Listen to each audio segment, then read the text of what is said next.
The Raven by Edgar Allan Poe, one of the most beloved poems of all time, one of the best known poems of all time, one of the creepiest poems of all time, one of the scariest poems of all time, one of the absolute weirdest poems of all time, with perhaps one of the most banal explanations of all time.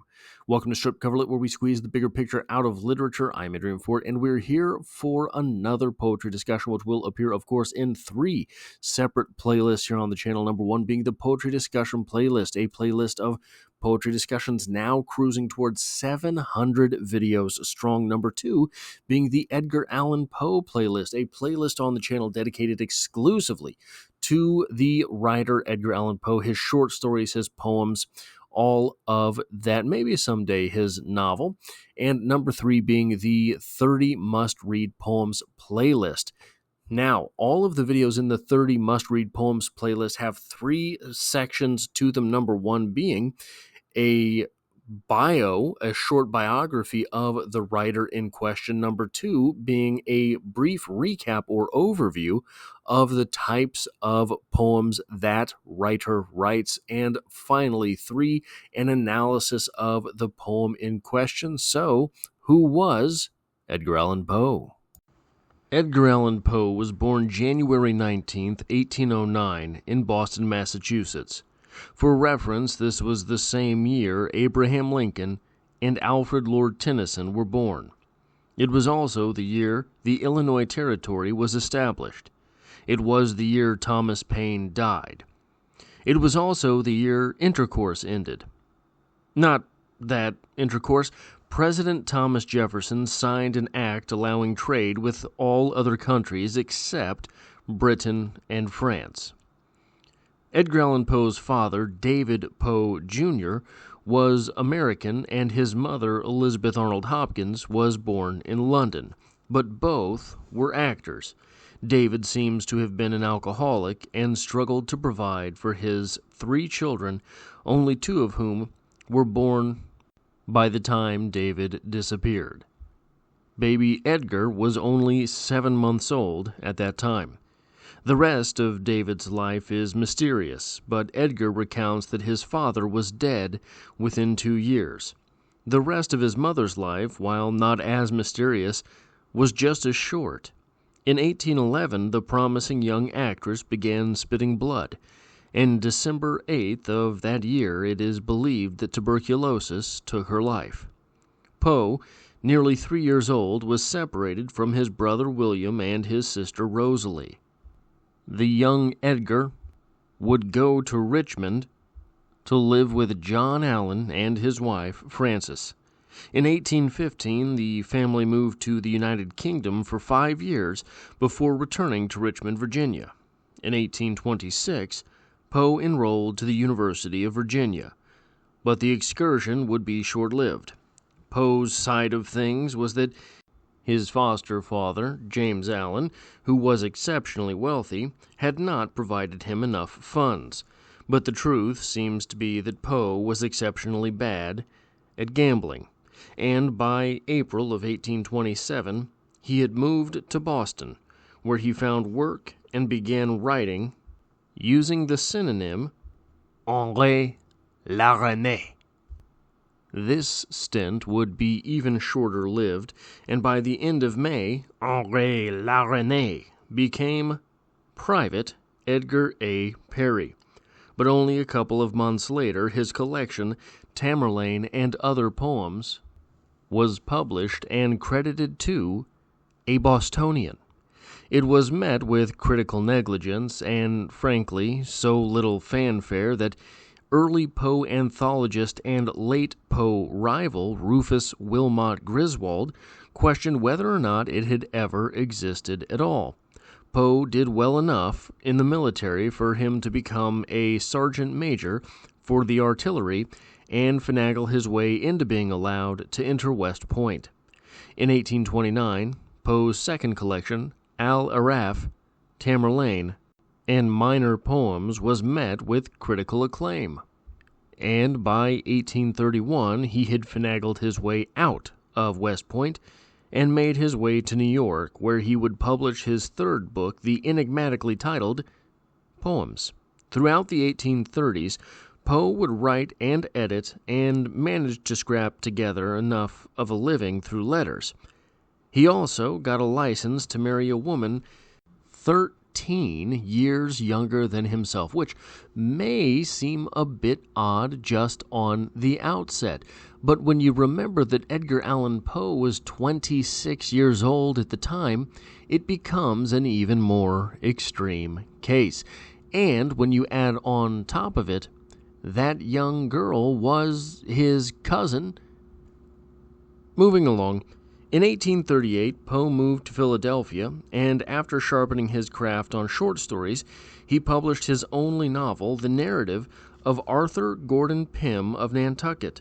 The next year, he took the position of editor at Burton's Gentleman's Magazine, to the tune of a lofty $10 per week, a sum that translates to roughly $345 per week today.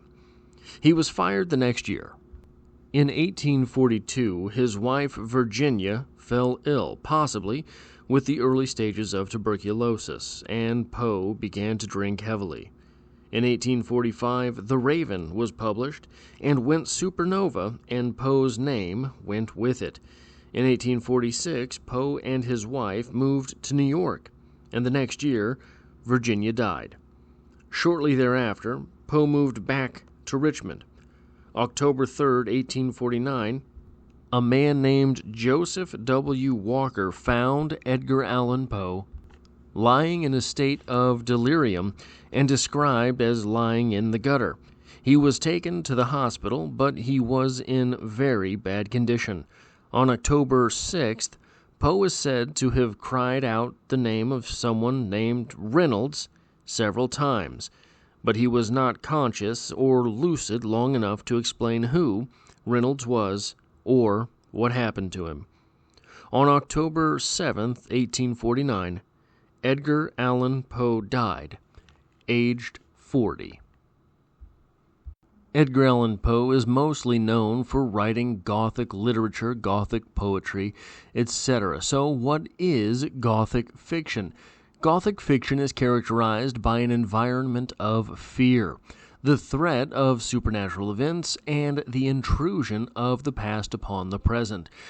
The setting typically includes physical reminders of the past, especially through ruined buildings that stand as proof of a previously thriving world that is now decaying. Characteristic Gothic settings in the 18th and 19th centuries include castles and religious buildings such as monasteries, convents, and crypts.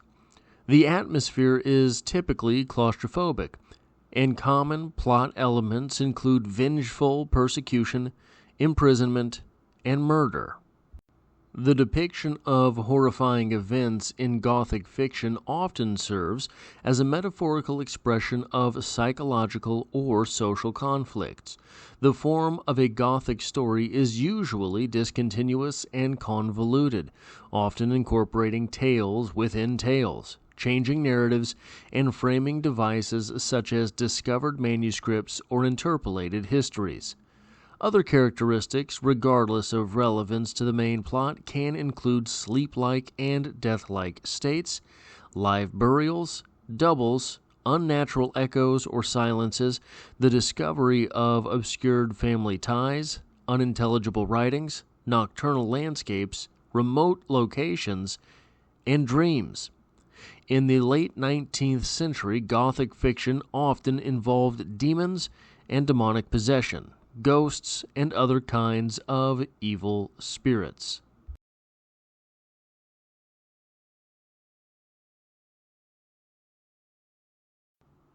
The Raven.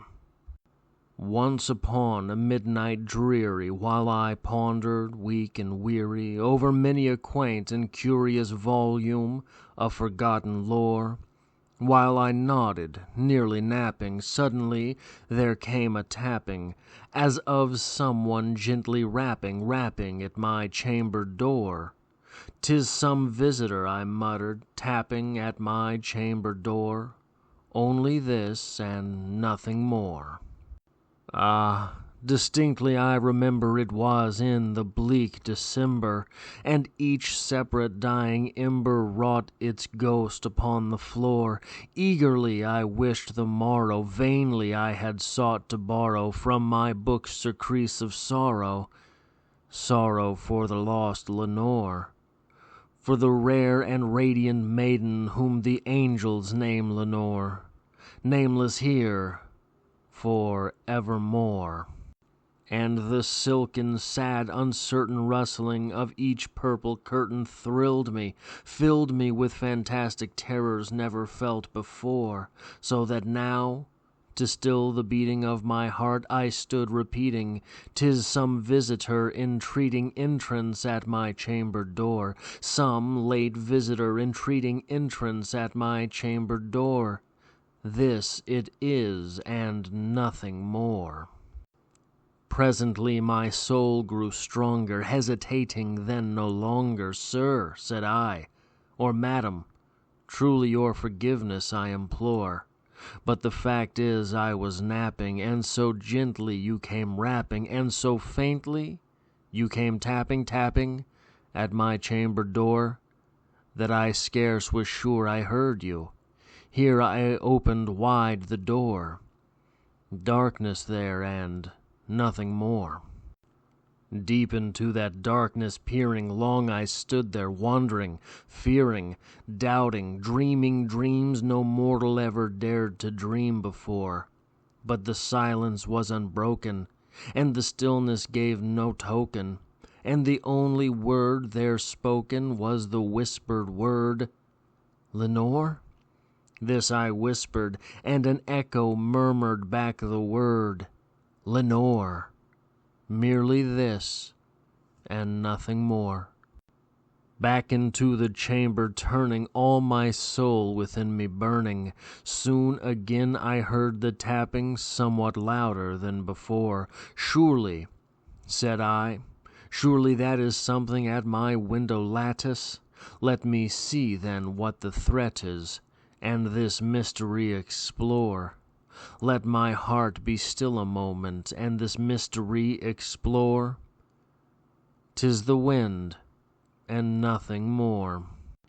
Open here I flung the shutter, when with many a flirt and flutter in there stepped a stately raven of the saintly days of yore. Not the least obeisance made he, not a minute stopped or stayed he, but with mien of lord or lady perched above my chamber door, perched upon a bust of Pallas just above my chamber door, perched and sat, and nothing more. Then this ebony bird beguiling my sad fancy into smiling by the grave and stern decorum of the countenance it wore. "Though thy crest be shorn and shaven, thou," I said, "art sure no craven, ghastly, grim, and ancient raven wandering from the nightly shore. Tell me what thy lordly name is on the night's Plutonian shore." Quoth the raven, "Nevermore."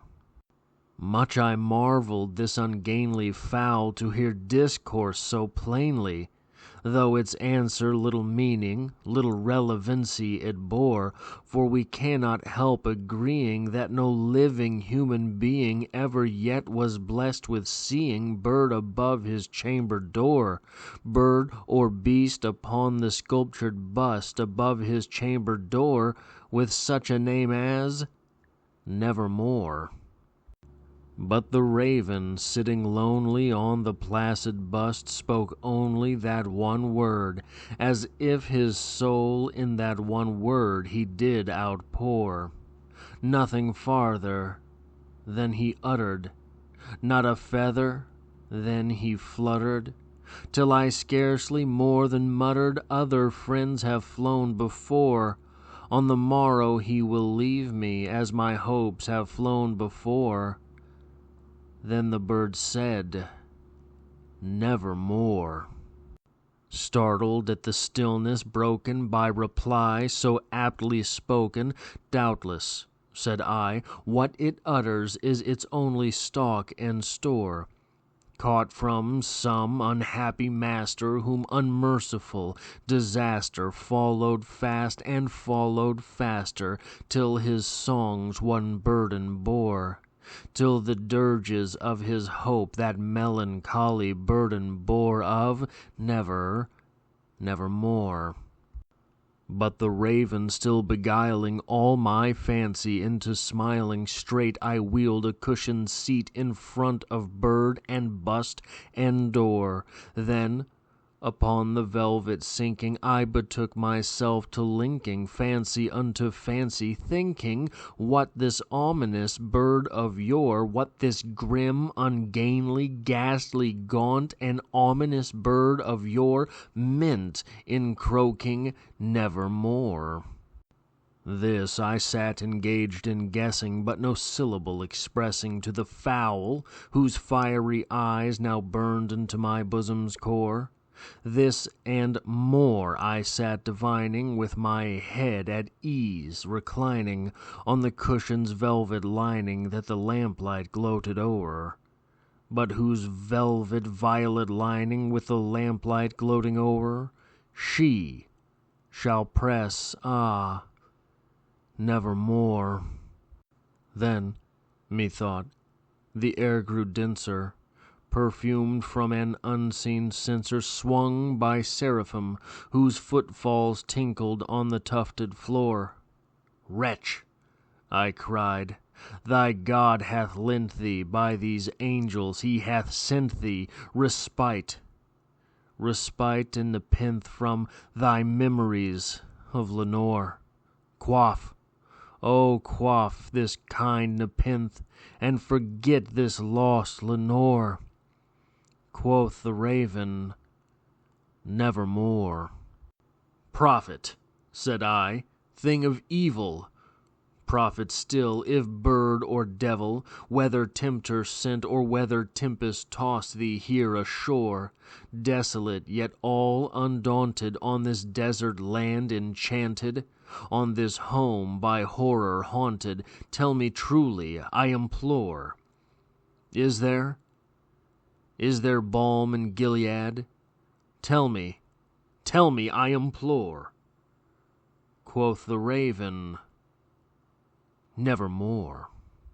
Prophet, said I, thing of evil, prophet still, if bird or devil, by that heaven that bends above us, by that God we both adore, tell this soul with sorrow laden, if, within the distant Aidenn, it shall clasp a sainted maiden, whom the angels name Lenore, clasp a rare and radiant maiden, whom the angels name Lenore.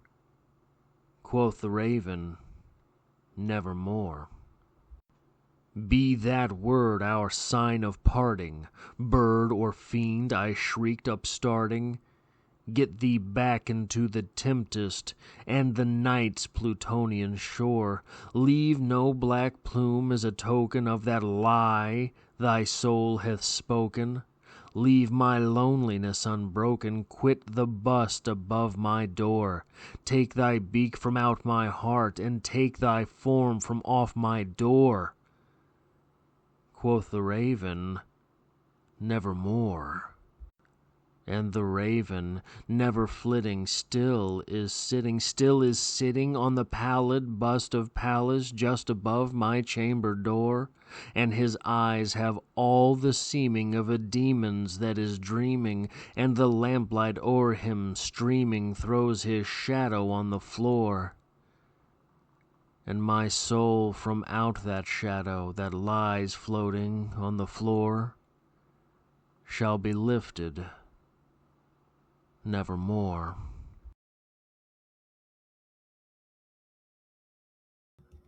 So I think we are going to be going in someplace completely different than where it is that conversations for the Raven normally go. We're not going to go with anything paranormal at all. We're not going to go with anything particularly spooky at all. What we're going to do is take things down to a brass tacks level. We're going to take things down to a completely metaphorical level, and we're going to backtrack out of almost everything we just read as far as the words on the page are concerned. And I want to focus particularly on the refrain, nevermore. Nevermore. Basically saying never again. Never again. Basically saying life is only going downhill from here. Basically saying you have already seen your best days. This nevermore refrain here is a constant, gradual self-defeat in this poem, if we're accepting that a talking raven is really just a metaphor for something else. And ravens often symbolize something like wisdom. So if this is the subconscious wisdom of our speaker here telling him no, never more, no, never again, your wisdom telling you, your subconscious telling you, things are only going to get worse from here. There is a pervasive sense of paranoia in this poem. There is, I think, at the heart of everything, a crisis of confidence here. So, again, not to diagnose anything, but to simply open up the conversation about how we can translate The Raven by Edgar Allan Poe into our own worlds. The brain is an incredibly sensitive organ. All sorts of things can throw it out of whack. One of my favorite professors of all time was a psychology professor that I had during my time in community college. And one of the things that he said was, after years of practice as a psychologist, he thinks that mental disease is kind of a misleading thing, because if the organ of the brain is so sensitive, just feeding it the wrong stuff can cause basically malnourishment, can cause basically, so your liver is an organ that takes a lot of the nasty stuff out of the rest of your body, and you can ruin your liver by feeding it the wrong stuff, but your liver can also repair itself. And a lot of organs can gain back function. Does the brain operate the same way? That professor said that the idea of mental disease is kind of a weird one, because he thought that a lot of the mental disorders, mental diseases, these were things that everyone had some bit of at some point in time. He made the one exclusion of schizophrenia. But what does that mean, schizophrenia? To have a little bit of schizophrenia versus having a little bit of depression versus having a little bit of um, antisocial disorder, right? So what I wanted to do was look into some of these things that I think could graft onto this poem very flawlessly, and we can examine these things in our own lives. AVPD, this is from the NIH, avoidant personality disorder. Tell me if this sounds like this poem. Is characterized by a persistent pattern of social anxiety, heightened sensitivity to rejection, and pervasive feelings of inadequacy, coupled with a deep-rooted longing for meaningful connections with others. Swiss psychiatrist Eugen Bleuler, I'm sure I got that exactly right, first described an avoidant personality type in his 1911 work Dementia Praecox, or the group of schizophrenias. German psychiatrist Ernst Kretschmer clarified the distinction between schizoid personality types and avoidant personality types in 1921. A decade later, in 1980, the Diagnostic and Statistical Manual of Mental Disorders, DSM, third edition, formally included avoidant personality disorder. Historically, there has been some controversy regarding AVPD and antisocial anxiety disorder similarities. What about imposter syndrome? Tell me if this sounds anything like our speaker from The Raven. This excerpt from Wikipedia. Imposter syndrome, also known as imposter phenomenon or imposterism, is a psychological experience in which a person suffers from feelings of intellectual and or professional fraudulence. One source defines it as the subjective experience of a perceived self-doubt in one's abilities and accomplishments compared with others, despite evidence to suggest the contrary. Let me see down here. Those who suffer from imposter syndrome often doubt their skills, talents, or accomplishments, nevermore. They may have a persistent internalized fear of being exposed as frauds, which would, by the way, in my opinion, manifest as a basic type of paranoia. Despite external evidence of their competence, those experiencing this phenomenon, by the way, our speaker has a library that seems to be a symbol of competence. Experiencing this phenomenon do not believe they deserve their success or luck. They may think that they are deceiving others because they feel as if they are not as intelligent as they outwardly portray themselves to be. Constantly living in fear of being exposed, constantly with that paranoia.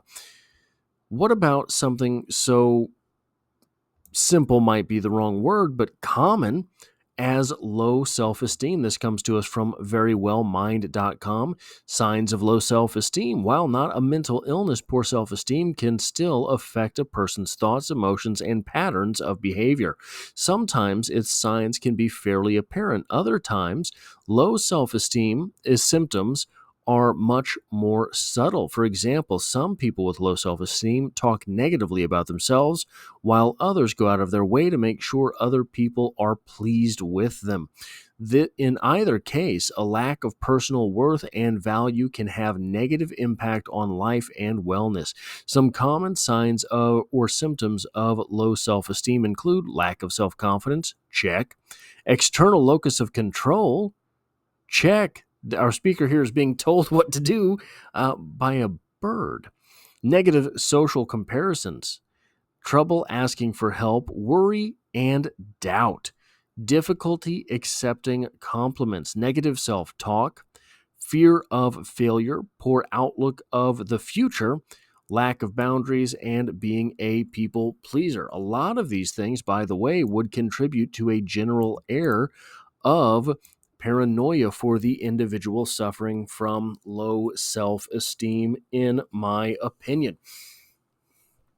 So, what we have here with a supernova poem like The Raven might be something so simple as someone struggling with a crisis of confidence, someone struggling with low self-esteem, someone struggling with avoidant personality disorder. These things would all, make life at times almost unbearable, would make everything seem so much more dour than it need be. We have the mention of the color purple overpowering in this short story. Purple, while not blue, is a dark color, is a moody, brooding color. This might seem to be an explanation that is too simple, right, for something like The Raven. Something too commonplace for something that seems as paranormal almost as The Raven. But I defy you to tell me why else this poem would be so successful. Why else this poem would seem to grip you from the very beginning. Absolutely great rhythm in this poem. I agree. Great rhyme scheme in this poem. I agree. Very expertly written poem. I agree. But that does not mean, none of those things mean that it will connect with us on the level necessary, that we find it important to pass this poem on to the next generation. This poem has been passed from generation to generation. And I think that has to do with the fact that all of us, on some level, identify with this speaker from time to time. And when we're not identifying with this speaker, we still recognize this speaker, and we have been there. That is all I have for this poetry discussion. If you like or appreciate what it is that I do here, hitting the like button really does help me out, as it tells YouTube to share this video with other literature lovers. If you find yourself here by chance but not design, literature is the only thing I talk about on the channel, dropping multiple videos every single week. There's poetry every Monday, and I hope to have you back for the next one.